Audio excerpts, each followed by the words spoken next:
Morning. कशा आहात सगळेजण? सगळ्यांना श्री स्वामी समर्थ. तर माझी मॉर्निंगची सुरुवात झालेली आहे. तर अगोदर तर मी किचन स्वच्छ करून घेतलं. तसं तर रात्रीच मी सगळं स्वच्छ करून आवरूनच झोपत असते, तरी पण रात्रभरात हलकीशी धूळ वगैरे येतच असते ना, त्यामुळे एक वेळा किचन मी स्वच्छ केलेली आहे. आणि इकडं अगोदर चहा बनत ठेवते पतिदेवांसाठी, म्हणजे यांचं पण आवरलेलं आहे. आणि आज दूध खराब झालेलं आहे. मी जसं तुम्हाला म्हणत आहे ना की दूध दररोज मी फ्रीजमध्ये ठेवते, पण काल मी फ्रीजमध्ये 2 दिवसाचं दूध जमा करून ठेवलं. तर आता माझाच हात कशाचा तर लागला, काय झालं काय माहिती. पूर्ण दूध 2 लिटर दूध खराब झालेलं आहे. तर आता काय करणार, ते दूध मी तसंच थोडंसं विरजण टाकून ठेवलेलं. आता कसं ते विरजलं असेल काय माहिती, म्हणजे व्यवस्थित कुठलंही होत नाही. दूध एक वेळा खराब झालं ना तर ते त्याचं ताक म्हणजे काय म्हणतात, दही पण व्यवस्थित होत नाही. पाणी एकीकडं होतं आणि ते दूध एकीकडं होतं, जसं पनीर होतं ना तसं होतं. तर असं इकडे चहा बनत ठेवला. रात्री जे किराणा आणलेला होता ते पण उचलून मी किचनवरती ठेवलेलं आहे, नंतर भरणार आहे.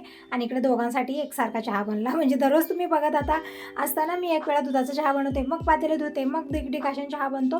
पण आज नाही, आज दोघांना सेम, कारण दूधच नव्हतं आज, कसलं झंझटच नाही. तर इकडं यांचं आवरलेलं आहे. आणि काही चिल्लर पैसे दिलेले आहेत मला. म्हणतात की चहा दिलंस ना मला, तू हे पैसे घे. तर तेच बघत होते. यामध्ये ना 10चे शिक्के खूप होते. आणि जे फिल्टरचं पाणी वगैरे आणतात ना तिथं शिक्के टाकत असतात, तर ते वजनानुसार घेत असते ती मशीन. म्हणतात की 5 रुपयाचे शिक्के वेगवेगळे येतात ना, तर ती मशीन घेत नाही, एकसारखा सिक्का घेते. तेच दाखवत होते, हा सिक्का घेते का मशीन. त्या मशीनमध्ये ना फिट करून ठेवलेलं आहे, एकच सिक्का मागते ती मशीन, वेगवेगळे सिक्के घेत नाही आहे. तर इकडे आमचा चहा वगैरे घेऊन झालेला आहे. तर तुम्ही या सगळेजण चहा घ्यायला. तर हे गेलेले आहेत गॅरेजला आणि मी लागलेले आहे माझ्या कामात. आज हवा खूप आहे, एकदम पावसाचं वातावरण झालेलं आहे. असं वाटणार की आता थोड्या वेळात पाऊस सुरू होणार की काय. आणि तसं तर सकाळी रिमझिम पाऊस सुरूच होता. तर म्हणलं मी बोर चालू काही केलेले नव्हते आज, फक्त झाडांना पाणी दिलं, पण अंगणात शिंपलेलं नव्हतं, कारण पाऊस होता सकाळी सकाळी. पण आता पाऊस थांबलेला आहे आणि हवा मात्र खूप जास्त आहे. खूप हवा होती की मला रांगोळीसुद्धा घालायला येत नव्हती, रांगोळी पूर्ण उडून जात होती. तशी छोटीशी मी रांगोळी काढलेली आहे, पाणी शिंपून, आणि चिमण्यांना तांदूळ टाकले. तुम्ही अंदाज लावू शकता किती भयानक हवा आहे, बघू शकता, खूप जास्त हवा आहे आज. सोप्याचे कवरसुद्धा राहत नाही. तर एक कवर ना काय केलं मी एका साईडला खवलेलं आहे, म्हणजे ते किती हवा आली तर उडून येणार, उडून पूर्ण बाहेर जात आहे, नाहीतर इकडे येतं उडून, किचनमध्ये येतं कधी, असं होत आहे. म्हणून ते व्यवस्थित मी ते अंतरलं आणि इकडं तिकडं खवलेलं आहे, म्हणजे उडणार नाही. आता आलेले परत किचनमध्ये, आणि जे रात्री भांडे घासून झालेले होते सगळे भांडे रॅकला लावते. म्हणजे जे भांडे मला आता पाहिजे ना ते भेटतात, नाहीतरी काय होतं, खडबड खडबड त्या भांड्याचीच आवाज येते जास्त. जे पाहिजे ते खाली असतं आणि जे नको आहे ते वरी असतात. म्हणून सगळेच भांडे रॅकला लावले. टिफिन लावून ठेवलं, म्हणजे टिफिन देते वेळेस पटकन आपल्याला भेटून जातं, नाहीतर एक डबा तिकडे एक डबा इकडे असं होतं. आता हे जे किराणा आणलेला होता, म्हणजे साखर आहे, कारोळ न सांगताच आणले. म्हणजे मी अगोदरच कारोळ दीपकला 2 किलो आणायला लावलेली चटणीसाठी. आता यांना माहिती नव्हतं, तर हे पण आता 1 किलो कारोळ घेऊन आलेले आहेत. 1 किलो मी फक्त शेंगदाणे आणि साखर सांगितलेलं होतं आणि भाज्या सांगितलेल्या होत्या. तर कारोळ पण आणले, शेंगदाणे आणलेले 1 किलो आणि 5 किलो साखर आणलेली. तर साखरेचं तर मी आता काढणार नाही, नेऊन तिकडं तसंच कवर ठेवलेलं आहे तिकडच्या रूममध्ये, कारण आता डब्यामध्ये साखर आहे. आणि असेपर्यंत सांगावं लागतं यांना, पूर्ण संपल्यानं सांगितलं ना मग त्या दिवशी अन्न होत नाही. त्यांना कामं तर असतात, घरी तर येणं होत नाही, काहीतरी काही होतं, आणि त्यावेळेतच मला साखर लागते, म्हणून मी असेपर्यंत सांगत असते. तिकडे साखर वगैरे ठेवलं, शेंगदाणे भरून ठेवले, आणि भाजी आज शेवग्याची भाजी बनवणार आहे. तर शेवग्याच्या शेंगा फक्त 3-4 राहिलेल्या आहेत, म्हणजे अगोदर 2 वेळा भाजी बनलेली आहे. कधी आमटी, कधी भाजी, कधी वरणा टाकून मी बनवत असते, पण यावेळेस पूर्ण शेंगाची भाजीच बनलेली. ही भाजी ना खूप छान आणि टेस्टी बनते, म्हणजे 2-3 वेळा मी बनवली, आज पण हीच भाजी बनत आहे.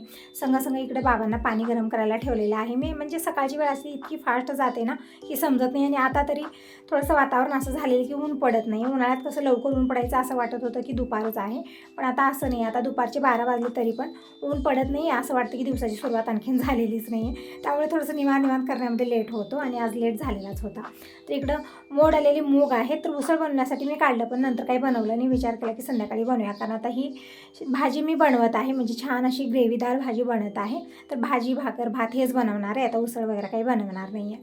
तर इकडे शेंगदाणे मी मुठभर शेंगदाणे भाजत ठेवलेत पॅनमध्ये, आणि इकडे माझं लक्ष आहे संग इकडे भाज्या पण मी चिरून घेत आहे. शेवग्याची शेंग अर्धवट साल काढून मी चिरून घेतली, आणि 2-3 टमॅटो घेतले. 1 टमॅटो ना चिरून ठेवलेला होता फ्रीजमध्ये, म्हणजे जेव्हा नाश्ता वगैरे काही बनतो ना त्यामध्ये मी अर्धा टाकलेला होता, कारण खूप मोठी असतात ना त्यामुळे. तर ते पण घेतलेलं आहे, म्हणजे 2.5 टमॅटो आहे तिथं. आता इथे शेंगदाणे भाजलेच, नंतर हे खोबरं जे आहे ना त्याचे छोटे छोटे तुकडे करून घेतलेले आहेत मी, आणि खोबरंही भाजून घ्यायचं आहे, म्हणजे एकदम लालवट करायचं नाही. खोबरं खूप लवकर जळायला लागतं, त्यामुळे कमी गॅसवरती निवांत खोबरं मी भाजून घेतलेलं आहे. तसं तरी पॅन खूप जाड असतं ना, गॅस बंद केल्यानंतर प्रोसेसिंग थांबत नाही, भाजण्याची चालतच असते, म्हणून मी गॅस बंद करून थोड्या वेळ पॅनमध्ये मिक्सरमध्येच ठेवलं. तर एकदम छान खोबरं भाजलेलं आहे. शेंगदाणे खोबरं छान थंड झाल्यानंतर मिक्सरला काढून घेऊया. तोपर्यंत इकडे भाजीची पूर्ण तयारी करून घेतली मी. आणि सोलेला लसूण संपलेला आहे आणि स्टँडमधला पण लसूण संपलेला आहे, बघू शकता. तर आता पतिदेवांना मी काल सांगितले, म्हणजे विसरले मी की लसूण संपलेला आहे. आता थोडासा राहिलेला, आता तितका सोलून घेते, म्हणजे 1-2 दिवस चालेल हे, मग नंतर सांगणार आहे त्यांना. जसं मी तुम्हाला म्हणते की अशापर्यंत सगळं मी सांगत असते. पूर्ण संपल्यानंतर त्यांना अन्न होत नाही, काहीतरी काही होतं. तर इकडं शेंगदाणे आणि खोबरं मी छान मिक्सरला एकदम बारीक वाटून घेतलेलं आहे. लसूण सोलून घेतलं इकडं, म्हणजे लसूणात सोळ्यानं पूर्ण पाचोळा जातो, जास्त सोलण्याची गरज नाही आहे. आणि तोपर्यंत पाणी पण छान कडक तापलेलं आहे, तर पाणी मी काढलेलं आहे आणि बाथरूममध्ये नेऊन ठेवलं. बाबा नंतर आंघोळ करतील पटकन, तर हे पण कामं संग होत आहेत. आणि इकडं सगळी तयारी भाजीची झालेली. लसूण मी वाटून घेतलेलं आहे. पॅन ठेवलेलं आहे, पॅन छान गरम झालं तर यामध्ये तेल काढूया. तेल थोडंसं मी इकडं तांब्यात काढलेलं होतं आणि डब्यातलं तेल काढणं सकाळी थोडंसं तामझाम वाटतं मला, म्हणून मी परत या तांब्यात आणखी थोडंसं तेल काढून घेतलेलं आहे. आणि 2 चमचे तेल पॅनमध्ये घेतलं. तेल छान गरम झालेलं आहे. आता यामध्ये अर्धा चमचा मोहरी टाकली. मोहरी छान तडतडली की यामध्ये अर्धा चमचा जिरं टाकलं आणि खूप सारं लसूण टाकलेलं आहे. फक्त लसूण टाकून ही भाजी बनवणार आहे मी, कांदा वगैरे टाकलेला नाही आहे. लसूण छान परतून घेतल्यानंतर यामध्ये जे खोबरं आणि शेंगदाणे मी वाटलेलं होतं ते टाकून परतून घेतलेलं आहे छान. म्हणजे हा मसाला छान भाजून घ्यायचा आहे. जी ही भाजीची प्रोसेसिंग आहे या मसाल्यामध्येच असते. मसाला छान भाजला ना, भाजी एकदम छान आणि टेस्टी बनून तयार होते, एकदम धाबा स्टाईल. तर इकडे मसाला छान भाजलेला आहे. आता टाकलेले मी यामध्ये टमॅटो टाकून थोड्या वेळ परतून घेतलं मसाल्यामध्ये. आता टाकूया यामध्ये सुके मसाले, जसं हळदी पावडर, धना पावडर, लाल मिरची पावडर टाकलेली आहे, थोडासा मसाला आणि चुटकी जितकी तितकी साखर टाकलेली आहे. चवीपुरतं मीठ टाकलेलं आहे. मीठ टाकल्याने टमॅटो खूप लवकर विरघळला जातो.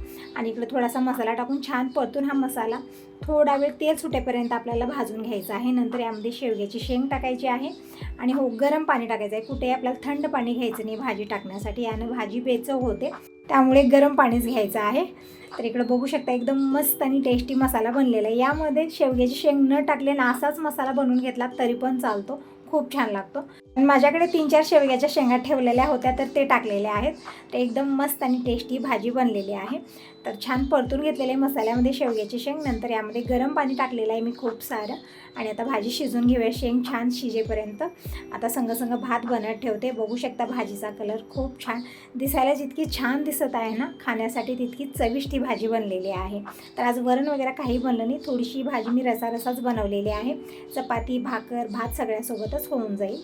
तर इकडे मी कुकर घेतलेला आहे. आता संग भात बनत ठेवते. आणि जे राशनचा तांदूळ आहे ना, जे मोठा तांदूळ, त्यामध्ये ना एकदम तांदळासारखेच खडे आहेत, त्यामुळे मी ते तांदूळ घेतलेले नाही आहेत. आज फक्त जे पॉकेटचे तांदूळ आहेत त्याच तांदळाचा भात बनलेला आहे. तोपर्यंत दूध पण आलेले, दूध घेऊन आले आणि आमचा गरजा सुरू होता. गॅरेजमध्ये मला कामं आहेत, बाहेर तू येऊन दूध घेऊन जात नाही आहेस, मला आतमध्ये यावं लागतं, सुरू होतं. पण मला गाडीचा आवाज अजिबात आला नाही, कारण मी कथा वगैरे लावत असते. कथा ऐकत माझी कामं होतात, त्यामुळे बाहेरचा कुठला आवाज माझ्या कानापर्यंत येत नाही. याने आवाज दिला असेल पण मला ऐकायला आलं नाही, त्यामुळे आतमध्ये घेऊन आले. म्हणत होते खूप जास्त कामं आहेत. तर हो, त्यांचं बरोबर आहे की धावपळ खूप होत असते, घरापर्यंत सगळं आणणं, परत तिकडे गॅरेजकडे कोणी नाही आहे. कारण जे कामावरती मुलगा होता गॅरेजमध्ये, तो पण 3-4 दिवस झाले सुट्टीवरती आहे, त्यामुळे एकट्याची धावपळ खूप होत आहे. एक दिवस तर जेवणच केलं नाही आणि दुपारी टिफिनच न्यायला नाही, इतकी जास्त कामं होते असं म्हणत होते. तर असं आता कधी असं होतं ना की आपलं लक्ष जात नाही आहे. तर इकडं दूध गरम करायला ठेवलेलं मी गाळून आणि भाजी पण इकडं बनतच आहे. तर दूध आता अर्धवट गरम झालं, अर्ध्यातच मी उतरावून खाली ठेवलं. तर तुम्ही म्हणाल ते असं का केलं, तर मला भाजीसाठी थोडंसं गरम पाणी करायचं होतं आणि चहा पण प्यायचं मन झालेलं होतं. म्हणजे दूध आल्यानंतर कधी एकदाचं चहा प्यावा असं होतं, म्हणून मी म्हटलं दूध नंतर तापवूया, अगोदर चहा बनवून ठेवूया. तर भाजीमध्ये थोडंसं पाणी गरम करून टाकलं आणि त्याच पातेल्यामध्ये आणखीन 1 कप दूध घेतलेला आहे आणि यामध्ये चहा पावडर, साखर आणि अद्रक टाकलेला आहे आणि चहा उकळलेला पण आहे. तर आता अगोदर मी चहा घेते आणि तोपर्यंत दूध पण गरम होईल आणि भात पण बनवायचं आहे. म्हणजे इकडे तांदूळ धुवले, त्यामध्ये पाणी, मीठ, तूप सगळं टाकून ठेवलेलं होतं, पण अगोदर दूध आणि चहा हे सगळं मला करायचं होतं. आता नंबर लागलेला आहे भाताचा. तर भात तिकडे ठेवलेला, इकडच्या बनवलं मी, कमी गॅस करून भाजी ठेवलेला आहे. तर तुम्ही सगळेजण कसला वेट करता, या सगळेजण सकाळचा दुसऱ्या वेळेचा चहा घ्यायला.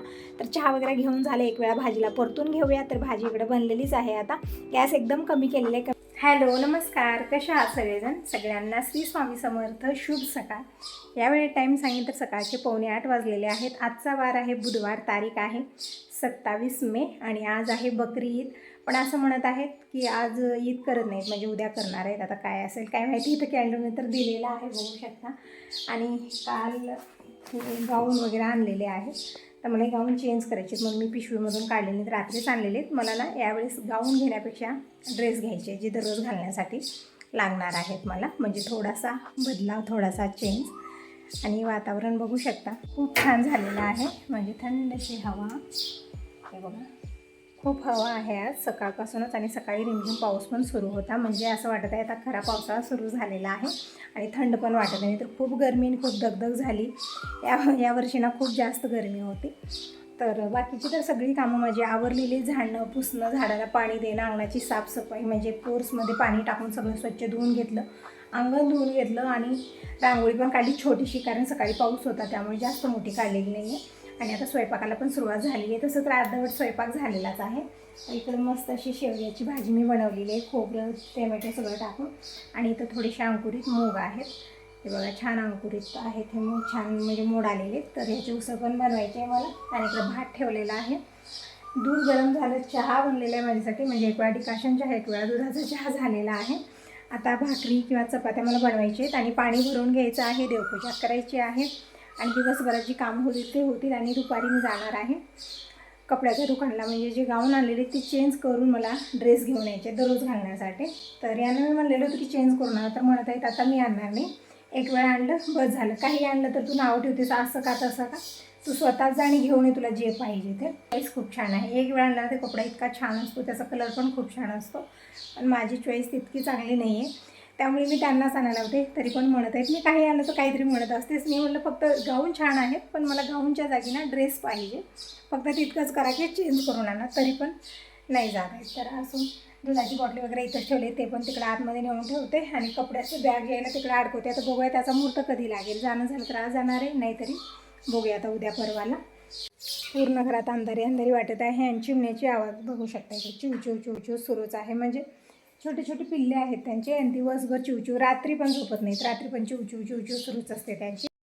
तर भाजी भात बनलेलीच आहे, आता राहिलेले फक्त भाकरी बनवणं. हवा खूप जास्त आहे, त्यामुळे मी बाहेरचं गेट बंद करून पडदा लावून आलेली आहे, म्हणजे हवा थोडीशी कमी येईल आतमध्ये. आणि आता पिठाचे डबे वगैरे काढून घेते, आणि पटकन मी ज्वारीच्या भाकरी बनवून घेते. टाईम सांगितलं आता 8:30 पावणे 9 वाजले असतील. आता थोडंसं लवकरच मी इकडे स्वयंपाक करून घेत आहे, कारण दार बंद करून स्वयंपाक करावं लागतं ना. जोपर्यंत पूर्ण स्वयंपाक होत नाही तोपर्यंत बाहेरचं मला काहीच माहिती होत नाही. कोणी येऊन बाहेर आवाज देऊन गेलं तरी पण आवाज माझ्यापर्यंत येत नाही, कारण सकाळी असा गोंधळ असतो. एकतर सवय अशी झालेली, एक तर देवाचे गाणे किंवा कथा वगैरे ऐकत मी कामं करत असते किचनमध्ये, कारण एकटी एकटी असते. तर करमणुकीसाठी मी कथा किंवा गाणे देवाचे मला ऐकणं छान वाटतं, त्यामुळे बाहेर कोणी आवाज दिला तर आवाज येत नाही आहे. त्यामुळे थोडंसं लवकर मी किचनपासून फ्री होते, आणि देवपूजा करायची खूप सारी कामं आहेत, म्हणजे सुरुवातच आत्ता झालेली आहे. तरी पण आजकाल मी थोडंसं लवकरच करत आहे, जास्त वेळ लावत नाही. तर इकडे भाकरी बनलेल्याच आहेत, चपात्या वगैरे काही बनवलेल्या नाही आहेत आज मी. थोडंसं पीठ राहिलेलं होतं, मग शेवटची छोटीशी मी भाकर बनवून घेतलेली आहे. तर झालेले भाकरी वगैरे बनवून दूध ठेवलेलं आहे. परत मी गॅस त्या तव्यावरती, म्हणजे तवा जास्त वेळ गरम राहतो ना, त्यामुळे हे मी दूध ठेवत असते. आता अगोदर पतिदेवांसाठी टिफिन भरून ठेवते, म्हणजे आल्यानंतर घाई गडबड यांची सुरू असते, कारण गॅरेजमध्ये कामाला मुलगा नाही ना आजकाल, त्यामुळे खूप धावपळ होते त्यांची. आल्यानंतर 5 मिनिटे थांबत नाहीत घरी, टिफिन रेडी लागतं. अगोदरच दारातूनच म्हणत असतं की टिफिन लवकर बाहेर घेऊन ये, मला लेट होत आहे, म्हणून मी अगोदर टिफिन रेडी केलं, म्हणजे भरून ठेवलं. आणि कालचं दूध खराब झालेले मी फ्रीजमध्ये ठेवले, तरी पण दूध खराब झालेलं. आता कशाचा हात लागला, दही वगैरे मी तिथंच ठेवलेलं होतं फ्रीजमध्ये एकाच कप्प्यामध्ये, त्यामुळे असं झालं असेल. तर रात्री यामध्ये मी थोडंसं विरजण टाकलेलं होतं, त्यामुळे थोडंसं दूध वेगळं पाणी वेगळं झालेलं, म्हणजे दही जसं होतं ना दररोज तसं झालंच नाही आहे. तरी पण आंबटपणा छान आलेला होता, मग मी याचं ताक बनवलं, म्हणजे असंच वेस्ट करण्यापेक्षा यामध्ये थोडंसं दूध साय टाकून ताक जर बनवलं ना छान लागतं. तर इकडे टिफिन भरलेला आहे, भाजी भात भाकर ताक सगळं मी टिफिन भरून ठेवलं. आणि थोडंसं लसूण मी सकाळी सोललेलं होतं भाजीसाठी, बाकीचं असं साठले ठेवलं होतं, ते पण लसूण मी सोडून घेतलेलं आहे, वाटीत भरून ठेवलं. आता देवपूजा करून घेऊया. तर अगोदर स्वयंपाक झाला, आता निवांत देवपूजा करते, म्हणजे कोणी डिस्टर्ब करत नाही आहे आता मला, कारण स्वयंपाक जेवणं खाणं एक वेळचं झालं ना मग सगळे निवांत होतात, आणि मी माझी कामं निवांत आवरत असते, म्हणजे जास्त उठबस होत नाही आहे, म्हणजे मन लावून पूजा होते, नाहीतर धावपळ खूप होते. तर टिफिन तर अगोदरच भरलेलं होतं, पतिदेव आलेले आहेत, आणि धावपळ बघू शकता किती आहे यांना. टिफिन घेतले की पटकन वापस फिरतात, बोलणार पण नाही आहेत, काय करते ते बघणार पण नाही आहेत, असं आहे त्यांचं. तर असं देवपूजा झालेली आहे, फुलं घेऊन आली, फुलं वाहिली, दीप पूजित केला, त्याला धूप लावलेले आहे. धूप भरणीत घालून ठेवले ना, त्यामुळे खूप छान धूप राहते आणि घेण्यासाठी एकदम सोपं जात आहे मला. अगोदर ते पॉकेट घ्यायचं, हे पॉकेट घ्यायचं, परत ते पॅक करायचं आणि मग ठेवायचं. भरपूर वेळ जात होता आणि घाईगडबडीत कधी मी तसंच ठेवायची ओपन, आणि हडकल्यामुळे ते धूप व्यवस्थित चालायची नाही आहे. तर देवपूजा झालेली आहे. यावेळेस टाईम बघू शकता, दुपारचे 12:15 वाजत आहेत आणि वातावरण इतकं बिघडलेलं आहे ना, हवा अशी भयानक आहे, अजिबात ऊन नाही आहे आणि हवा पण आहे आणि वाटत आहे की पाऊस येणार की काय, असं वातावरण झालेलं आहे. तर कपडे आणखीन मी धुलेले नाही आहेत. तर टाईम तर आता इतकं फास्ट जात आहे ना, म्हणजे असं वाटत आहे सकाळपासून आबाळ दिवस निघाल्यासारखं वाटलंच नाही आहे. उन्हाळ्यात वेगळंच वातावरण आणि आता वेगळंच असतं, पावसाळ्यामध्ये आपल्याला कुठलंही सहन होत नाही. तर असं आता 12-1 तरी वाजतच आहेत. तर भांडे आहेत, खूप सारी कपडे आहेत. तर ह्या कामाला सुरुवात करूया आता इथून. आता यासोबत या व्हिडिओला इथं सेंड करते. व्हिडिओ कसा वाटला नक्की सांगा. पहिल्यांदा बघत असाल तर चॅनलला सबस्क्राईब करा, लाईक करा आणि कमेंट करून नक्की सांगा तुम्हाला माझे व्हिडिओ कसे वाटतात. चला तर मग बाय बाय, टेक केअर. भेटूया नेक्स्ट व्हिडिओमध्ये. सर्वांना श्री स्वामी समर्थ.